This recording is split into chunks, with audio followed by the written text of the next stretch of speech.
ವೀಕ್ಷಕರಿಗೆಲ್ಲ ನಮಸ್ಕಾರ. Welcome to my YouTube channel. Big boss ಮನೆ ಈ ವಾರ ಹೇಗಿತ್ತು ಅಂತ ನೀವೆಲ್ಲ ನೋಡೇ ಇದ್ದೀರಾ.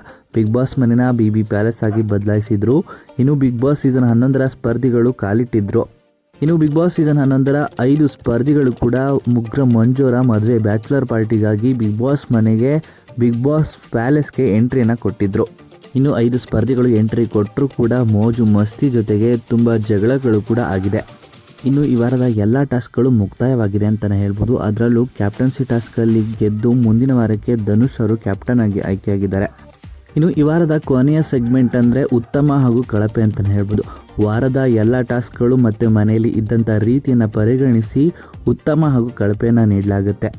ಅದೇ ರೀತಿ ಈ ವಾರದ ಉತ್ತಮ ಹಾಗೂ ಕಳಪೆ ಯಾರಿಗೆ ಸಿಕ್ಕಿದೆ ಅಂತ ನೋಡೋದಾದರೆ, ಮೊದಲನೇದಾಗಿ ಹೇಳಬೇಕು ಅಂದರೆ ಉತ್ತಮ ಸ್ಪರ್ಧಿಯನ್ನಾಗಿ ಸ್ಪಂದನನ ಆಯ್ಕೆ ಮಾಡಿದ್ದಾರೆ ಎಲ್ಲ ಸ್ಪರ್ಧಿಗಳು ಸೇರಿ.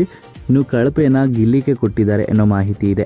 ಇನ್ನು ಸ್ಪಂದನಗೆ ಉತ್ತಮವನ್ನು ಯಾಕೆ ಕೊಟ್ಟಿದ್ದಾರೆ ಅಂತ ನೋಡೋದಾದರೆ, ಅವರಿಗೆ ಸಿಕ್ಕಂಥ ಒಂದು ಅವಕಾಶದಲ್ಲಿ ಎರಡೂ ಕಡೆ ಕೆಲಸವನ್ನು ಮಾಡಿದರು. ಹೌದು, BB ಪ್ಯಾಲೇಸ್ ಟಾಸ್ಕಲ್ಲಿ ಒಂದು ಹಾಸ್ಪಿಟಾಲಿಟಿ ಮತ್ತು ಕ್ಲೀನಿಂಗ್ ಎರಡೂ ಕೆಲಸದ ಬಗ್ಗೆ ಜವಾಬ್ದಾರಿನ ವಹಿಸ್ಕೊಂಡಿದ್ದಂಥ ಸ್ಪಂದನ ಅವರಿಗೆ ಉತ್ತಮ ಸಿಕ್ಕಿದೆ. ಇನ್ನು ಗಿಲ್ಲಿಗೆ ಸಿಕ್ಕಿದಂಥ ಕೆಲಸದಲ್ಲಿ ರೆಸಾರ್ಟ್ನಲ್ಲಿ ವೆಯ್ಟರ್ ಆಗಿ ಕೆಲಸ ಮಾಡಿದರು.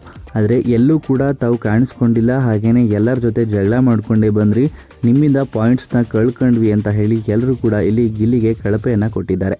ಈ ರೀತಿಯಾಗಿ ಉತ್ತಮ ಹಾಗೂ ಕಳಪೆಯನ್ನು ನಿರ್ಧರಿಸಿ ಗಿಲ್ಲಿಗೆ ಕಳಪೆ ಮತ್ತು ಸ್ಪಂದನ ಅವರಿಗೆ ಉತ್ತಮವನ್ನು ಕೊಟ್ಟಿದ್ದಾರೆ ಅನ್ನೋ ಮಾಹಿತಿ ಇದೆ. ಏನೆಲ್ಲ ಆಗಿದೆ ಅಂತ ಕಾದು ನೋಡಬೇಕಾಗಿರುವಂಥದ್ದು. ನೀವು ಈ ವಿಡಿಯೋ ನಿಮಗೆ ಇಷ್ಟವಾಯಿತು ಅಂದರೆ ವಿಡಿಯೋಗೆ ಲೈಕ್ ಮಾಡಿ. ಬಿಗ್ ಬಾಸ್ ಕನ್ನಡ ಸೀಸನ್ 12ರ ಮತ್ತಷ್ಟು ಹೆಚ್ಚಿನ ವಿಡಿಯೋಗಳಿಗಾಗಿ ನಮ್ಮ ಚಾನಲ್ಗೆ ಸಬ್ಸ್ಕ್ರೈಬ್ ಮಾಡಿ.